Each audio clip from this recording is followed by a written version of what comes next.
오늘 보실 본문은 이사야서 40장입니다.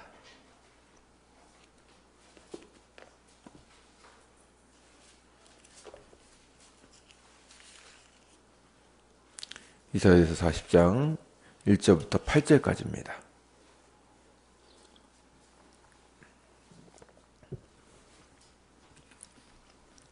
이사야서 40장 1절부터 8절을 한 절씩 교독하도록 하겠습니다. 제가 먼저 읽겠습니다. 너희의 하나님이 이르시되 너희는 위로하라. 내 백성을 위로하라.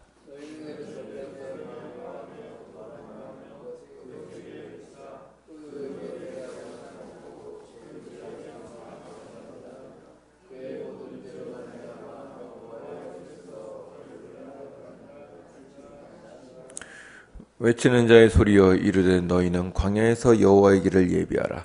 사막에서 우리 하나님의 대로를 평탄하게 하라.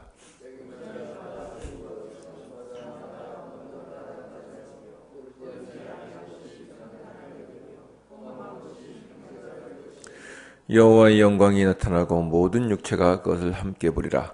이는 여호와의 입이 말씀하셨느니라.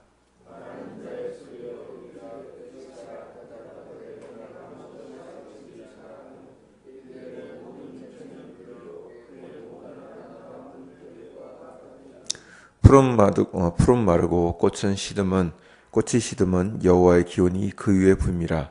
이 백성은 실로 풀이로다.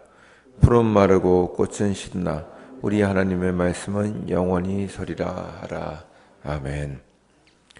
오늘부터 이사야서의 후반부를 살펴보도록 하겠습니다. 이사야서를 보통 분류할 때 그 내용에 있어서 1장부터 39장까지를 전반부로, 그리고 40장부터 66장까지를 후반부로 나눕니다.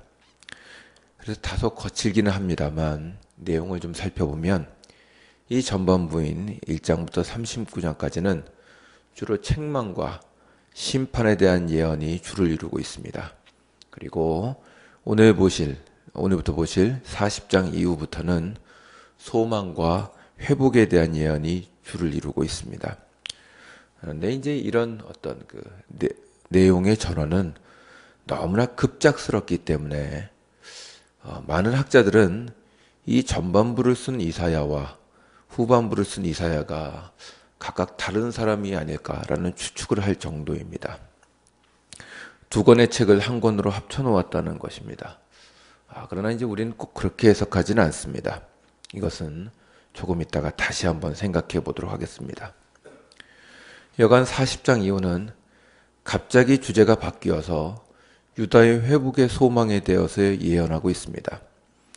특별히 40장 이후에 나타나는 하나님의 고난받는 종에 대한 예언들은 일반적으로 메시아 예언으로 이해되며 복음서가 인용하고 있습니다. 40장 이하는 일반적으로 크게 두 부분으로 구별됩니다. 40장부터 55장까지가 한 부분이고 56장부터 마지막 장까지입니다. 이것은 앞으로 쭉 좀 살펴보도록 하겠습니다. 그럼 오늘 볼 40장의 내용을 좀 보겠습니다. 이 이사야서 40장은 40장부터 66장까지의 내용의 서론이라고 할 수 있으며 그 뒤에 나오는 내용 전체를 이렇게 한 번에 이렇게 쭉 살펴보고 있습니다. 40장의 내용은 크게 세 부분으로 나눌 수 있습니다. 먼저는 1절부터 11절까지고, 그 다음은 12절부터 26절까지, 그리고 마지막으로 27절부터 끝절까지입니다. 먼저 1절부터 11절을 보면 여기서 하나님은 유다 백성들에게 큰 위로를 선포하고 계십니다. 내 백성을 위로하라. 내 백성을 위로하라고 하시는 이 두 번 반복되는 하나님의 말씀은 이사야서 1장에서 자신의 백성들을 재판정에서 고발하시던 하나님의 말씀과 크게 대조가 됩니다. 유다 백성들은 바벨론으로 끌려가 심판을 당하게 될 것입니다. 그러나 하나님은 유다 백성들을 버리지 않으십니다. 그들을 심판하신 이유는 오히려 유다를 회복하시기 위한 것입니다. 그러므로 2절을 보면 그들이 이미 벌을 충분히 받았다고 선언하십니다. 한번 보시죠. 2절 보시면 제가 읽어보겠습니다. 너희는 예루살렘의 마음에 닿도록 말하며 그것에게 외치라. 그 노역의 때가 끝났고 그 죄악이 사함을 받았느니라. 그의 모든 죄로 말미암아 여호와의 손에서 벌을 배나 받았느니라 할지니라 하시니라. 아멘. 그러니까 바벨론 포로로 인한 어떤 그 상태를 예언하고 있는 것 같습니다. 너희는 이미 벌을 충분히 받았다고 선언하십니다. 이제 하나님은 그들을 회복하실 것입니다. 포로로 잡힌 그 백성들은 다시 돌아오게 될 것입니다. 장애물이 사라지고 땅이 평탄하게 되어 그 백성들이 돌아오기에 좋은 땅이 될 것입니다. 그래서 3절과 4절을 보시면 이렇게 되어 있습니다. 외치는 자의 소리여 이르되 너희는 광야에서 여호와의 길을 예비하라. 사막에서 우리 하나님의 대로를 평탄하게 하라. 골짜기마다 도두어지며 산마다 언덕마다 낮아지며 고르지 아니한 곳이 평탄하게 되며 험한 곳이 평지가 될 것이요. 아멘. 그러니까 그 백성들이 돌아올 수 있도록, 다시 예루살렘으로 돌아올 수 있도록 모든 장애물을 치우시겠다고 선언하시는 것입니다. 장애물이 사라지고 땅이 평탄하게 되어 백성들이 돌아오기에 좋은 땅이 될 것입니다. 6절 이하는 하나님께서 복된 소식을 전파하는 전령에게 하시는 말씀이 기록되어 있습니다. 하나님은 전령에게 외치라고 하십니다. 무엇을 외치리까? 세상의 모든 것은 쇠하지만 하나님의 말씀은 변하지 않으며 반드시 이루어지리라고 선포하라고 하십니다. 이것은 하나님의 약속의 신실하심을 말합니다. 세상의 것은 쇠합니다. 아수르도 망하고 바벨론도 망할 것입니다. 그러나 하나님의 약속은 영원히 서게 될 것입니다. 하나님은 언약대로 자신의 백성들을 회복하실 것입니다. 그리고 10절부터 11절까지는 하나님께서 왕으로 오셔서 그분의 백성들을 돌보실 것을 말씀하고 계십니다. 이 왕에 대한 내용은 이 앞에 있는 사건과 대조를 이룹니다. 이건 역시 조금 이따가 풀어드리겠습니다. 12절부터 끝절까지는 하나님의 전능하심에 대해서 설명하고 있습니다. 이것은 그 앞에 있는 11절까지의 내용과 연결되는 것입니다. 하나님은 유다 백성의 회복을 선포하십니다. 그러자 주변의 사람들은 이 예언을 비웃습니다. 어떻게 그 강대한 바벨론이 망하고 유다가 다시 돌아올 수 있다는 것일까요? 이에 대해서 선지자는 하나님이 얼마나 전능하신지를 설명합니다. 천지를 창조하신 하나님께는 열방이 한 방울의 물과 같고 레바논의 숲은 땔감으로도 부족합니다. 그분은 강대한 열방을 없는 것처럼 여기시는 분이십니다. 그러므로 너희들이 보고 있는 저 아수르와 바벨론이 방해가 되지 못할 것이다 고 선언하는 것입니다. 하나님은 비할 데가 없으십니다. 하나님은 그분을 열방이 섬기는 우상과 비교하면서 자신은 창조주라는 사실을 말씀하십니다. 우리 25절부터 26절까지를 한번 보시죠. 25절과 26절이 바로 그 내용입니다. 제가 한번 읽겠습니다. 거룩하신 이가 이르시되 그런즉 너희가 나를 누구에게 비교하여 나를 그와 동등하다 하겠느냐 하시니라. 너희는 눈을 높이 들어 누가 이 모든 것을 창조하였나 보라. 주께서는 수요대로 만상을 이끌어내시고 그들의 모든 이름을 부르시나니 그의 권세가 크고 그의 능력이 강함으로 하나도 빠짐이 없느니라. 아멘. 난 비교할 상대가 없는 하나님이다 라고 선언하십니다.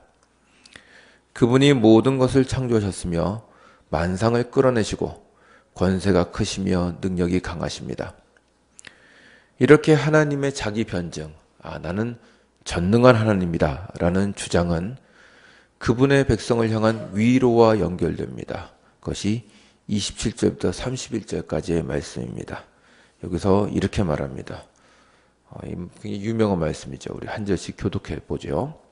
27절부터 31절을 교독하겠습니다. 제가 먼저 읽겠습니다. 야곱아 어찌하여 내가 말하며 이스라엘아 내가 이르기를 내 길은 여호와께 숨겨졌으며 내 송사는 내 하나님에게서 벗어난다 하느냐.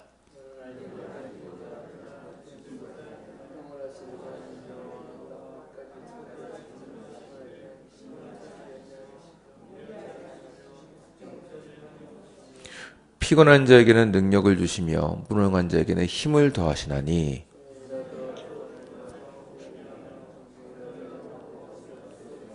다 같이 읽겠습니다. 오직 여호와를 앙망하는 자는 새 힘을 얻으니 독수리가 날개치며 올라간 같을 것이요 다른 박질하여도 곤비하지 아니하겠고 걸어가도 피곤하지 아니하리로다. 아멘. 하나님의 전능하심은 야곱, 즉 이스라엘을 향한 위로로 연결됩니다. 하나님의 백성들은 하나님 앞에서 불평합니다. 자신들의 억울함과 어려움을 하나님께서 알아주지 않으신다고 말합니다. 그러나 하나님은 자신의 백성들을 향한 사랑과 관심을 끊으신 적이 없습니다.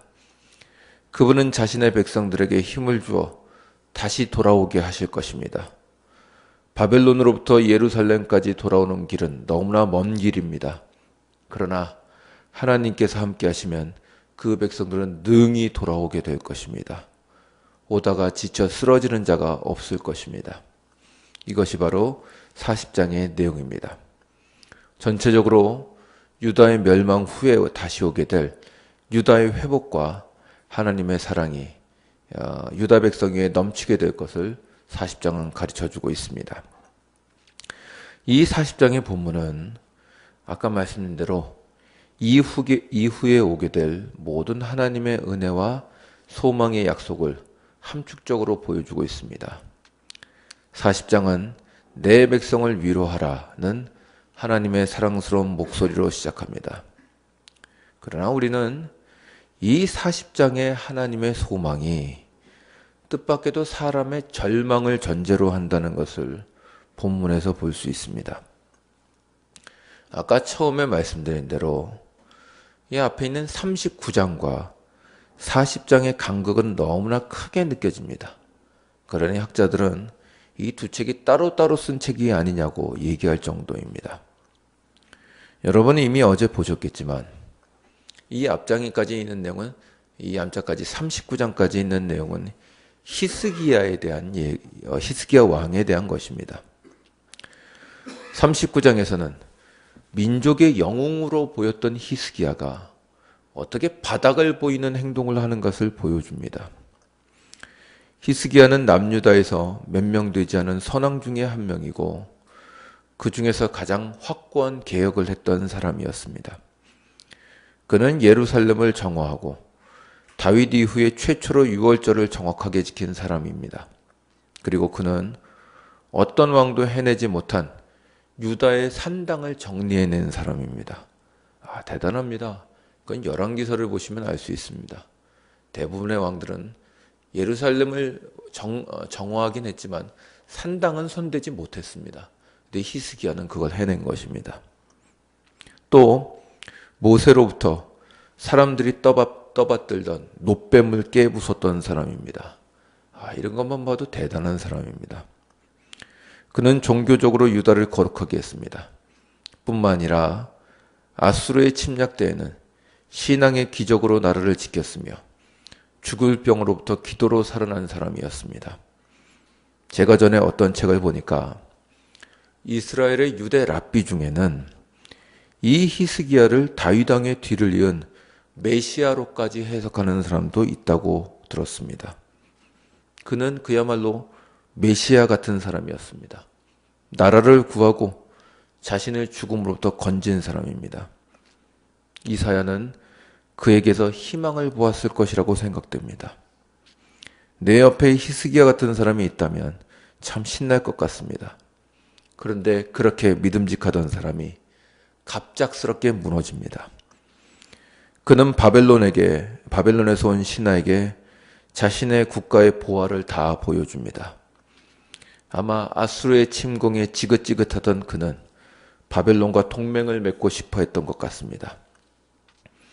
그러나 이런 히스기야의 모습에 이사야 선지자는 당황하고 실망하여 그를 책망합니다. 하나님을 의지했을 때에는 아수르도 물리치고 병도 물리쳤는데 왜 이제 와서 바벨론을 의지하려고 하십니까? 하나님이 크게 진노하셨습니다. 당신이 의지하려고 하였던 그들에 의해서 어려움을 당하게 될 것입니다. 그런데 이런 선지자의 책망에 히스기야는 전혀 뜻밖의 모습을 보입니다.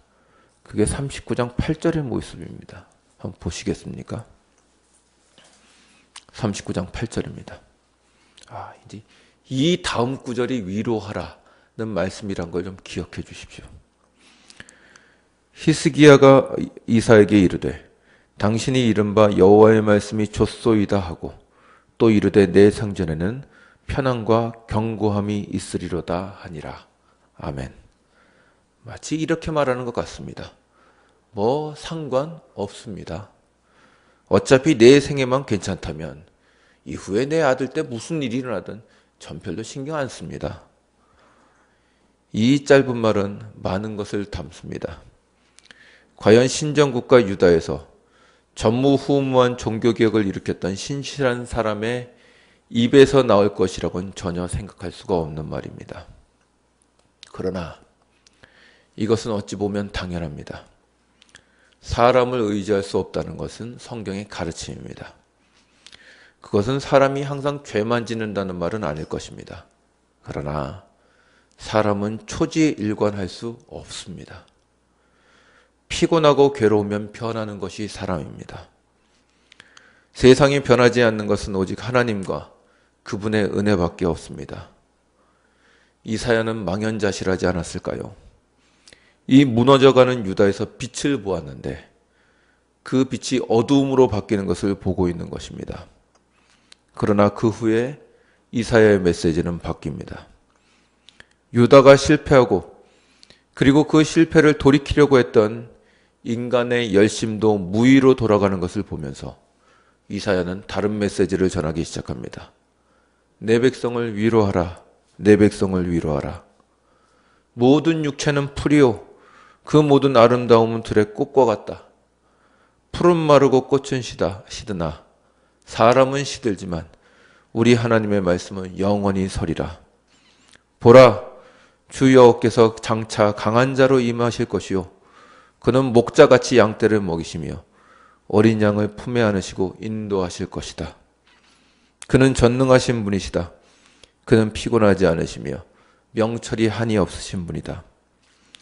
그 앞까지 있던 인간 왕과는 전혀 다른 왕이신 하나님을 의지하며 그분의 구원을 선포하는 것입니다. 히스기야까지 실패한 이상 이사야와 유다의 소망은 분명합니다. 오직 한 분 하나님과 그분의 언약 그리고 그분이 보내실 메시아 외에는 유다에게 소망이 없습니다. 이사야의 이름의 뜻은 여호와는 구원이시다입니다. 유명한 경구가 있습니다. 인간의 절망이 하나님의 시작입니다. 충분히 이해가 되는 말입니다. 우리는 무엇을 의지할까요? 나는 무엇을 의지하며 교회는 무엇을 의지하고 있습니까? 우리는 입버릇처럼 말합니다. 세상에 믿을 것은 하나도 없고 오직 하나님 외에는 우리의 소망이 없다고 말합니다. 그러나 그 진리를 우리는 인생 속에서 항상 아프게 배웁니다. 마치 히스기야를 보며 저 사람이 우리를 구원해 줄 수 있지 않을까라고 생각하는 것처럼 우리는 그래도 나의 힘이 되고 도움이 될 사람을 찾을 수 있다고 생각하여 의지합니다. 그러나 얼마 안 있어 우리는 곧 깨닫습니다. 사람은 우리를 구원할 수 없으며 우리를 인도할 수 없습니다. 물론 사람을 사랑하지 말라는 것이나 교제하지 말라는 것은 아닙니다. 그건 다른 문제입니다. 우리는 사람을 사랑하되 그에게 우리 자신을 걸 수는 없습니다. 우리의 구원은 오직 하나님이시기 때문입니다. 그분은 변하지 않으시는 분이시며 피곤한 자에게 능력을 주시고 무능한 자에게 힘을 더해 주실 수 있는 분이십니다. 히스기야가 우리의 답이 될 수는 없습니다. 우리 인생의 답은 오직 하나님과 그 아들 예수 그리스도에게 있을 뿐입니다. 어떤 다른 것을 의지하다가 실패하셨습니까? 사람을 믿었다가 낙심하셨습니까? 괜찮습니다. 이제 이사야가 한 것처럼 우리도 하나님이 우리의 소망이라는 사실을 다시 한번 확인하고 나아가면 됩니다. 우리의 인생은 그러한 깨달음으로 가득할 것입니다. 죽을 때까지 오직 우리의 구원은 하나님이며 세상에서는 나를 구원할 수 있는 것이 없다는 사실을 하나하나 배워 주님이 계시는 곳에 나도 있기를 원합니다가 성도의 마지막 고백이 될 것입니다. 오늘도 기도하러 나오신 여러분 잘 오셨습니다. 무엇을 구하러 오셨습니까? 그러나 무엇을 구하기 이전에 우리의 구원자가 누구인지 다시 한번 확인하셨으면 좋겠습니다. 우리가 전심으로 하나님을 구할 때 주께서 우리가 구하는 것을 넘어서는 더욱더 큰 복으로 함께 하실 것입니다. 그 복은 주께서 우리와 함께 하사 우리로 그분을 의지하여 인생을 걷게 하시는 것입니다. 우리에게 이것보다 더 큰 복은 없습니다. 이 복을 충만히 누리시는 여러분이 되시길 주의 이름으로 축원합니다. 기도하시겠습니다.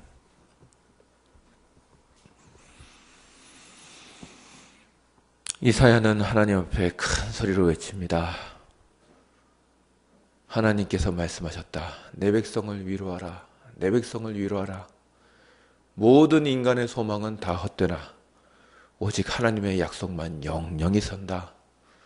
모든 인생은 풀의 꽃과 같이 시드나 하나님의 말씀은 영영이 설 것이다. 아멘. 주님 옳습니다. 우리가 걸 수 있는 소망은 오직 하나님과 하나님의 약속밖에 없습니다. 이 사실을 잊지 않게 하여 주시옵소서. 때로 우리를 돕는 사람이 있으며 우리를 도와주는 세력들이 있음을 인하여 감사합니다. 그러나 거기에 우리 자신을 걸지는 말게 하여 주시옵시고 그 위에서 모든 것을 역사하시며 이끌어 가시는 하나님을 바라볼 수 있도록 우리의 눈을 넓혀 주시옵소서. 오늘 하루도 주 앞에 은혜로 구하며 주님을 의지하는 온전한 하루가 되게 하여 주시옵소서. 감사드리며 예수님의 이름으로 기도 좀 나이다. 아멘. 하늘에 계신